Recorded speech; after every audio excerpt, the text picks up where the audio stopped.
Now, Nigel Farage promised a political earthquake, and it looks like he is beginning to deliver it. Gawain Towler, former Director of Communications for Reform. This show is called Never Mind the Ballots, but we do rather mind them. We do rather mind the ballots. They win 6 votes in Runcorn the other way. And we'll be sitting here talking about, once again, Nigel Farage and Reform being unable to break through. Talk us through the night. And well done for getting it at rapid speed. At high speed. Now, the night actually, the night started with a by-election in Hartlepool, where the council by-election absolutely stormed. A totemic seat that obviously Boris Johnson very much so took in 2021. And we took a seat in the centre of Hartlepool. Then it was interesting. There were 2 seats. One of which Labour beat us by 1 vote. There's 2 seats where they beat us by 1 vote in the council by-elections. And so it's been some tight numbers across the board here. And then, of course, in the North Tyneside, only 440. Well, these are Labour strongholds that started to go. I'm calling it the turquoise wave. You're calling it what? The teal tide. The teal. I think the turquoise wave. You could call it the turquoise tide. But what we're seeing is across the country, be it from Hertfordshire to Tyneside to Staffordshire, where we are likely to win the council outright. It is becoming a 2-horse race between Reform and Labour. It does look that way. What I think is fascinating. Yes, we won the by-election on that tight, though it was a huge mountain to climb, and we managed it. This is not a Tory area we just took. Yeah. It's a Labour area. But then you look at all the mayoralties, be it Doncaster, be it Lincolnshire, be it North Tyne, be it South West. We won in Lincolnshire handsomely, 40,000 votes, massive spread there. But in every other one, even in the South West, where we weren't even on the book, we came second. We've beaten the Conservatives in every single one. We've been second in 3 and won 1. And if you look at the campaign, look at how Labour campaigned.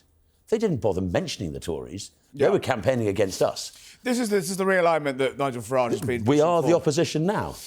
Are you though? Is that true? Well, obviously, it's a snapshot. It is a subsection of it's only 23 councils and some mayoralties. It's not the entire country. True. It is seats that the Tories were held at a traditionally at a high from 2021 on the back of Boris Johnson's vaccine bounce. The Tories, we don't need to discuss them with you. I'll discuss them with them later.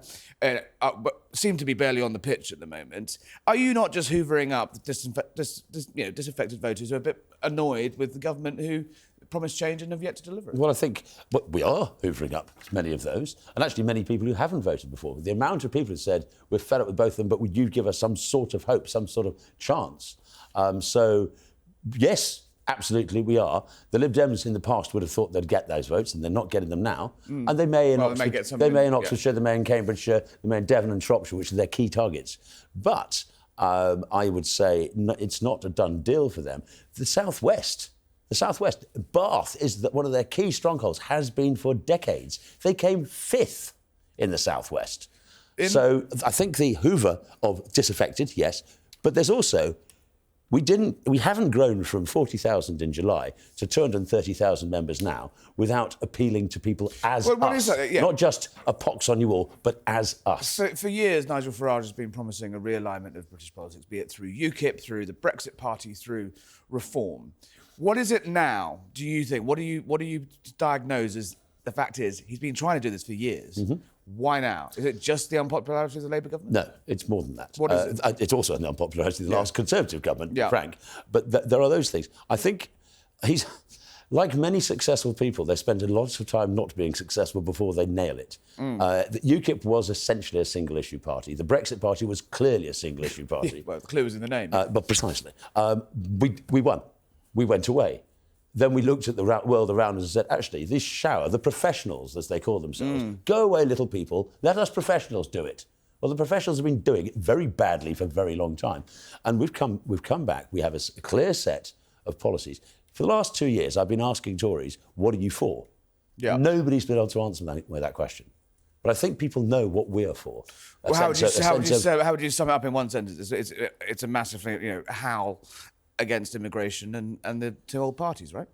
Well, against immigration, against net zero, against diversity inclusion agenda, for lower taxes for the lower waged, for transferable tax allowances, for basically a whole series of things, defence of the realm. And he's talking about a reindustrialisation policy, which you can only do if you have cheaper power.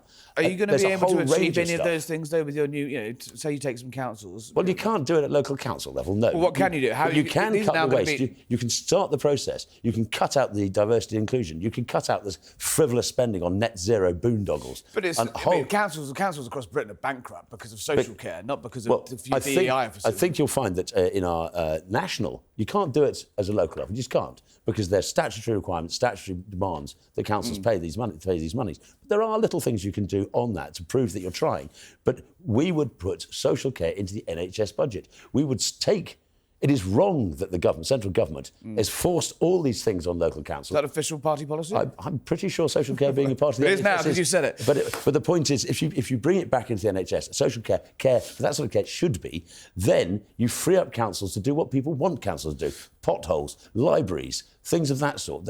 That's what councils are for. There are dozens of seats overnight where the Conservatives were bigger. The Conservative vote was small, but bigger than the difference between you and Labour, particularly in Northumberland. You could have, there was a situation where you could have taken control of that area. That council is in no overall control now. But the Tories did deprive you of a number of seats. Now, they've made that allegation against Reform, the Brexit Party, UKIP for decades, that... Vote X, get Labour. Yeah. Exactly. But it very much does look like last night, in a number of places, voting Tory has led to getting Labour. Surely, when the dust settles on this over the next few weeks, the drumbeat for some form of pact, be it official or otherwise, is going to become unbearable. That is one drumbeat. There may be another drumbeat being played, and that is people in the Conservative Party realising they're a busted flush and coming to us, not as a pact, not as a deal, but because it's voters you need to. It's the voters you need to. But voters aren't dumb.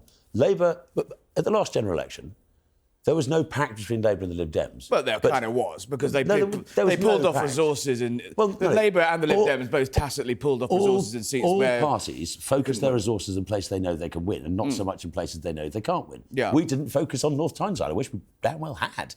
Yes. We spent no money up there. We came that close. And it's 444 votes. 444 votes. But you focus your money where... You can't. Nobody's got unlimited cash when it comes to campaigns. So yes, there is that focusing, but it's not a hey chap, we're not handing in this place. Hey, so chap. there is no sort of back channel. There is no back channel. But we are ridiculous if we underestimate the intelligence of the British public. The British public wanted rid of the Tories, and they looked. If you look at the polling of people who switched from the Tories to Lib Dem at the last general election, the majority of them did so because of failures on immigration, which I don't think is a Lib Dem not a particularly Lib Dem strength. No, they wanted to get rid of the Tories. So you think the pact could in itself just be... It's not a pact, it's just people aren't dumb. That's quite a good slogan, isn't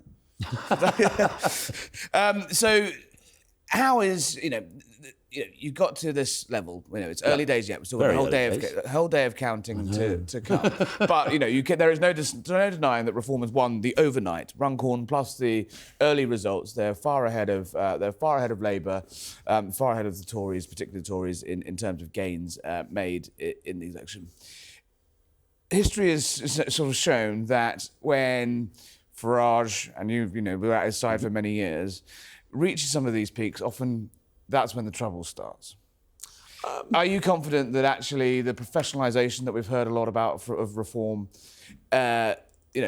introducing big characters into the party, is the party going to hold it together, or is it going to be one of those classic situations I'm certain the party will be able to hold it together. But there will be... There's tensions, though. There are tensions. As there in nothing in life is easy. Nothing in life is simple. There are bumps in the road wherever you go, particularly in the roads in the local council areas. But that isn't part of nature.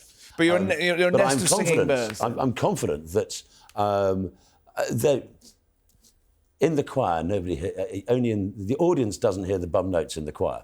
Only the choir hears them. Well, we're hearing quite a lot of bum notes. We've had Rupert Lowe, trying to sue the Rupert Nigel Lowe Farage. Thing is a problem. That is a problem, of course it is. But I think you'll find at the local council level, you'll get a number of hugely dedicated people. There will be some bad eggs. There always are, and that's the same of all parties. It doesn't worry me. I think there is a determination amongst the 230,000 members and the councillors who fought and stood, there's an absolute determination. We realise, we believe, that we've got 4 years to save this country. We cannot afford another Starmer government. The country we love and care about is being diminished before our eyes. The two-tier justice, the mass immigration, all this stuff, it is changing our country. And we can't afford to drop the Ming vase. We can't afford to make a hash of it. What's your message then? What is your message? Final question. What is your message then to the Rupert Lowes, the Ben Habib, the former Reform deputy leader who stormed off and set up his own party? These results. 2 weeks ago they were saying Nigel's a busted flush. I think they were. What's your message to them? I think they were also suggesting. Some of them were suggesting to vote for Catherine Blakelock, who did 84 votes. In Runcorn. So it could have made all the difference. Right? 6 more votes and it would have been a very different day. But I think they need to chill and take a look at reality rather than what they perceive to be the best way forward. I think Rupert Lowe could make a very good independent MP. He's obviously not coming back. I can't see the Tories having him because he's too independent-minded. The chance of them being able to whip him, he's an unwhippable man. In that sense. The unwhippable Rupert Lowe. He's the unwhippable from Great Yarmouth. But he will do some good work, but on his own. And I think anybody who thinks that the Integrity Party, God, the more he talks to his integrity, the faster I counted my spoons. Integrity sounds to me like a very dicey. It's like Virtue Party or Be Kind. Gawain Towler, get some sleep, I would recommend. Thank you very much. Thank you. Johnny was never about